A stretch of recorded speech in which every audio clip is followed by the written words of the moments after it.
तो हम लेकर आ चुके हैं आप लोगों के लिए इस वक्त की सभी ताजा और बड़ी खबरें। 10 मिनट में 20 फटाफट खबरें देंगे। आज बताएंगे आपको देश और दुनिया से क्या बड़ी खबरें निकलकर सामने आ रही हैं। लेकिन उससे पहले दोस्तों एक नजर डाल लेते हैं सुर्खियों पर। बीजेपी नेता सुनीता दयाल का विवादित बयान, बोले जो हिंदू धर्म के बारे में आप शब्द बोले उसकी गर्दन काट दो, इसके बारे में आपको बताएंगे। वहीं पर अगली बिग ब्रेकिंग में हम आपको बताएंगे दोस्तों असदुद्दीन ओवैसी का बीजेपी के ऊपर बड़ा हमला, बोले बुलडोजर की कार्रवाई को पूरा नहीं होने देंगे। वहीं पर दोस्तों अगली बिग ब्रेकिंग में हम आपको बताएंगे दोस्तों सुप्रीम कोर्ट के जज ने लगाई जमकर फटकार, बोले फिलहाल बुलडोजर चलाना सही नहीं। जी हां, फटकार लगा दी योगी आदित्यनाथ को। वहीं पर अगली बड़ी खबर में हम आपको बताएंगे दोस्तों, जी दरअसल आपको बता दें भारतीय जनता पार्टी को बड़ा झटका। जी हां, सेना भर्ती को लेकर पूरे देश में हंगामा, युवा उतरे सड़कों पर। वहीं पर अगली बड़ी खबर में हम आपको बताएंगे दोस्तों राहुल गांधी को ईडी कर रही है परेशान। जी दोस्तों, जमकर कांग्रेस ने निकाली भड़ास। वहीं पर अगली बड़ी खबर में हम आपको बताएंगे दोस्तों ममता बनर्जी का मास्टर स्ट्रोक, बीजेपी जाएगी इस बार सत्ता से बाहर। तो सारी खबरें फटाफट अंदाज में देंगे, एक एक कर देंगे। फिलहाल खैर चलिए बढ़ते हैं सबसे पहले और सबसे बड़ी खबर की ओर। दरअसल दोस्तों आपको बता दें बीजेपी नेत्री का विवादित बयान। जी सुनीता दयाल का, आपको बता दें बीजेपी की नेता है, इन्होंने विवादित बयान दे दिया। बोले फिलहाल अगर कोई भी मुसलमान, जी हाँ मतलब उनका मतलब मुसलमानों से ही था कि अगर कोई भी हिंदू धर्म के बारे में अपमानजनक टिप्पणी करे तो इन लोगों की गर्दन काट दो। जी हाँ, हमने हमेशा इनको सर पर बिठा कर रखा, जो सरकारें आई इनको सर पर बिठा कर रखा, और अगर कोई भी हमारे धर्म के बारे में कुछ उल्टा बोले तो इनकी गर्दन उड़ा देना। अब आप समझिए दोस्तों, अब इनकी गिरफ्तारी कब होगी, इनके घर पर बुलडोजर कब चलेगा दोस्तों, कभी नहीं चलेगा। क्या बहाना लिया जाएगा कि इन्होंने नाम लेकर थोड़ी ना बोला है एक विशेष धर्म को, साफ साफ बोला जा रहा है सब कुछ एक धर्म के लिए, मुसलमानों के लिए जहर उगल रही है सुनीता दयाल। लेकिन इनकी गिरफ्तारी नहीं होगी, मैं आपको 100% लिख कर दे दूं। ना ही इनके ऊपर कोई एफआईआर दर्ज की जाएगी। अगर एफआईआर हो भी गई तो उससे क्या फर्क पड़ता है, गिरफ्तारी तो होगी नहीं। लेकिन इनके घर पर अगर योगी आदित्यनाथ सच में कानून को जानते तो इनके घर पर चलवाएं बुलडोजर। चलिए बढ़ते हैं और अगली बिग ब्रेकिंग की तरफ। बता दोस्तों अगली जो बड़ी खबर निकल कर आ रही है आपको बता दोस्तों, पैगंबर मोहम्मद पर विवादित टिप्पणी करना नूपुर को पड़ा भारी। जी हां दोस्तों, यूएई समेत कई मुस्लिम देशों ने दोस्तों लौटाया भारत का अनाज। दरअसल दोस्तों आपको बता दें यूएई ने भी अपने तेवर को रुख तेवर के बदल लिए। आपको बता दें सबसे पहले तुर्की ने अपनी आंख दिखाना शुरू किया था भारत को, जिसके बाद दोस्तों मोदी सरकार के पूरी तरीके से होश उड़ गए थे। तुर्की ने अनाज को जो है कई केमिकल मिला हुआ बताकर अनाज को वापस भेज दिया था, और उसके बाद मिस्र ने भी सड़ा हुआ अनाज कह दिया था। अब आप समझिए लगातार देश में अनाज वापस भेजा जा रहा है, जिसको लेकर अब सरकार 4 महीने का अनाज निर्यात पर दोस्तों रोक लगा रही है। इससे साफ दिखाई देता है कि सरकार की नीतियां हमारे जो विदेशी संबंध है दोस्तों उसको पूरी तरीके से बिगाड़ने में लग गई, और अगर ऐसे ही चलता रहा दोस्तों तो फिर तो हो गया काम। फिलहाल चलिए बढ़ते हैं एक और अगली बिग ब्रेकिंग की तरफ। बता दो तो आज पूरे देश भर में हंगामा, सेना भर्ती को लेकर सड़कों पर उतरे छात्र, मोदी सरकार के खिलाफ लगाए मुर्दाबाद के नारे। दोस्तों कहते हैं ज्यादा होशियारी भी कभी कभी भारी पड़ जाती है। इस सरकार को लगता है कि हम जो भी कानून लाएंगे, जो भी फैसला लाएंगे, लोग उनको आंखें बंद कर कर मान लेंगे। इस सरकार को यह भी लगता है कि हिंदुत्व के इतने चाहने वाले हैं कि हम जो भी फैसला लाएंगे उसको हाथ बांध कर मान लिया जाएगा, क्योंकि हम हिंदू मुसलमान की राजनीति करते हैं। लेकिन अफसोस दोस्तों पूरी दुनिया ऐसा नहीं सोचती है। आज पूरे देश भर में दोस्तों, बिहार समेत पूरे देश भर में सेना भर्ती को लेकर विरोध हो रहा है। आप समझिए जो युवा पिछले 3 सालों से जो यहाँ पर अपनी प्रैक्टिस कर रहे हैं कि वो फौज में जाएंगे, वो सेना में भर्ती होगी, लेकिन सरकार ने लॉलीपॉप दे दी कि 4 साल सेना में रहेंगे छात्र, और मतलब जितने भी जो लोग हैं वो 4 साल रहेंगे सेना में। उसके बाद सिर्फ 25% लोगों को चुना जाएगा, 75% को निकाल दिया जाएगा। मतलब आप समझिए दोस्तों कितना बड़ा जो यहाँ पर घोटाला है सरकार का। जबकि हर होना तो ये चाहिए था कि हर साल कम से कम 10 लाख से ज्यादा नौकरियां मिलनी चाहिए थी लोगों को। हर महीने की बात है ये, हर साल की कर लेते हैं, लेकिन उसके बाद भी इतनी नौकरियां नहीं मिलती हैं। चलिए बढ़ते हैं एक और अगली बिग ब्रेकिंग की तरफ। बता दोस्तों अगली जो बड़ी खबर निकल कर आ रही है आपको बता दो दोस्तों, बुलडोजर कार्रवाई को लेकर आज सुप्रीम कोर्ट में हुई सुनवाई में क्या हुआ हम आपको बताते हैं।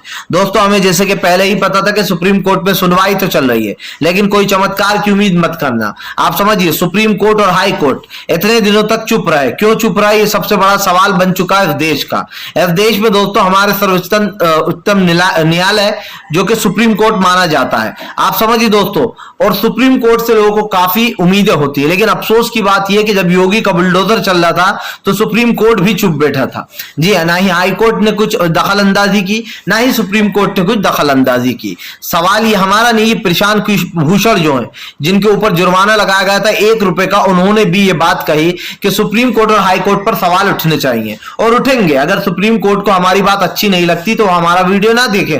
सबसे बड़ी बात यह है, क्योंकि दोस्तों इस वक्त आप समझिए जब लोगों के घर ढह दिए जाते हैं, उसके बाद याचिकाएं जाती हैं, याचिका पर सुनवाई होती है, उसके बाद कहीं बुलडोजर पर रोक लगती है। लेकिन उसका फायदा क्या होता है दोस्तों? जिन लोगों के घर गिरना होते हैं उनके तो ये लोग पहले ही टारगेट कर कर गिरा देते हैं। जैसे जावेद पंप, उनका घर गिराना था, अब तो गिरा ही चुके हैं। अब कोर्ट बस ज्यादा यही कह सकता है कि आप ऐसी कार्रवाइयां नहीं कर सकते, आप हर किसी पर बुलडोजर नहीं चला सकते। लेकिन यह तो कोर्ट 10 बार बोल चुका है। क्या इस सरकार के ऊपर कोई असर हुआ कोर्ट का? नहीं हुआ। और आगे भी आप ये मानकर मत चलिएगा कि इस सरकार पर कोई असर होने वाला। हो सकता है बहुत सारे न्यूज चैनल आपको बड़ा चढ़ाकर ये बताते हैं सरकार को लगी फटकार। जी हाँ, और मैं इनकी गोदी में पत्रकारों की बात नहीं कर रहा हूं, हमारे जैसे अच्छे चैनल जो आपको सच्ची न्यूज बताते हैं, लेकिन वो इस चीज को बड़ा चढ़ाकर बताते हैं दोस्तों बहुत सारे लोग कि देखिए आज तो बहुत फटकार लगी सरकार को, सुप्रीम कोर्ट ने फटकार लगाई। लेकिन अफसोस इस बात का होता है कि कहने और करने में बहुत फर्क होता है। सुप्रीम कोर्ट की फटकार का भी कोई असर नहीं होता है सरकार पर। आप समझिए इससे पहले भी बुलडोजर की कार्रवाई पर फटकार लगाई थी दिल्ली की सरकार को, लेकिन क्या हुआ? फिर से जो है यहां पर उत्तर प्रदेश में बुलडोजर चला, फिर से लोगों की संपत्तियां कुड़ करने की बात की जा रही है। जी हाँ, जैसा कि एनआरसी सीएए में हुआ था। तो आप समझ लीजिए फिर कानून है कहां पर। चलिए बढ़ते हैं एक और अगली बिग ब्रेकिंग की तरफ। बता दोस्तों अगली जो बड़ी खबर निकल कर आ रही है, असदुद्दीन ओवैसी का बीजेपी के ऊपर बड़ा हमला। बोले फिलहाल देश का माहौल बिगाड़ रही है बीजेपी, भाईचारे को खत्म कर कर देश में हिंसा और झड़प की खबरें ज्यादा। आपको बता दें असदुद्दीन ओवैसी ने कहा कि फिलहाल देश में जिस तरीके का माहौल बन रहा है इसके जिम्मेदार बीजेपी और बीजेपी के नेता है। आपको बता दोस्तों इससे पहले भी कई सवाल उठे, इस सरकार से कोई उम्मीद रखना बेकार ही है। आज जो सरकार कर रही है दोस्तों उस पर सवाल तो उठेंगे ही, लेकिन आप समझिए सरकार को बढ़ावा देने वाले कौन है? आम जनता है। आम जनता 5 किलो महज गल्ले के लिए दोस्तों इस सरकार को वोट दे देती है। क्या दोस्तों लोगों पर सवाल नहीं उठना चाहिए उन आम जनता पर जो 5 किलो गल्ले के लिए सरकार को वोट देकर सत्ता में ले आती है? और ये इसलिए भी है दोस्तों क्योंकि असदुद्दीन ओवैसी की बात में दम है कि आज जो नफरत फैलाई जा रही है उसमें कहीं ना कहीं जनता का भी उतना ही हाथ है। आप समझिए जो लोग समर्थन दे देते हैं बाद में बीजेपी ताकतवर हो जाती है और वो उस तरीके का काम करती है जो देश हित में है ही नहीं। फिलहाल चलिए बढ़ते हैं एक और अगली ब्रेकिंग की तरफ।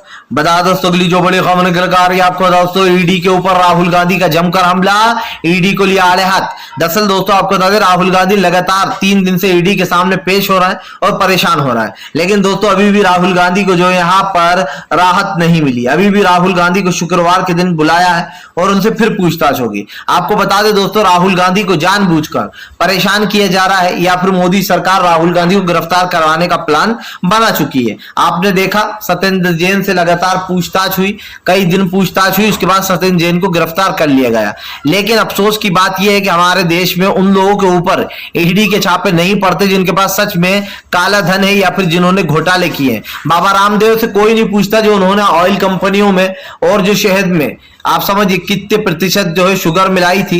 कई घोटाले हैं उस कंपनी के ऊपर बाबा रामदेव की, लेकिन उसके ऊपर कोई छापेमारी नहीं होती, ना ही ईडी की कार्रवाई होती है। लेकिन बाबा रामदेव एक बात समझ ले कि आज भले ही बीजेपी की सरकार है लेकिन कल जब कांग्रेस की सरकार होगी तब बाबा रामदेव पे भी कार्रवाई होगी और खुद मोदी सरकार पे भी कार्रवाई होगी। और वक्त देखेंगे दोस्तों कि बीजेपी वाले लोकतंत्र की कैसी दुआई देते हैं। आज जो लोकतंत्र की धज्जियां उड़ा रहे हैं, कल हमने देखा कि कांग्रेस के कार्यालय में घुसकर पुलिस वालों ने दीवार तोड़ी, वहां से लोगों को घसीट घसीट कर निकाला, यहां तक के लोगों के साथ हाथापाई भी हुई। सबसे बड़ा सवाल यह भी कि वहां पत्रकारों को भी डराया गया, धमकाया गया। लेकिन सवाल फिर से वही दोस्तों कि आज जो मोदी सरकार लोकतंत्र का गला घोट रही है अपने हाथ से, इसकी जिम्मेदारी कौन लेगा?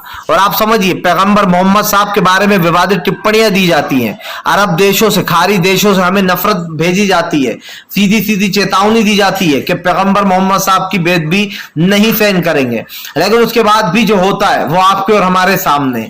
आप समझिए जो देश में हो रहा है और जो आगे होने वाला है उसकी जिम्मेदारी किसकी है? इस सरकार की है। लेकिन अफसोस की बात यह है दोस्तों कि ये सरकार जो कर रही है, और आप समझ लीजिए उस पर हमेशा ही सवाल उठता रहेगा। सरकार की नाकामी आपके और हमारे सामने है। सरकार से आप और हम और उम्मीद भी क्या कर सकते हैं।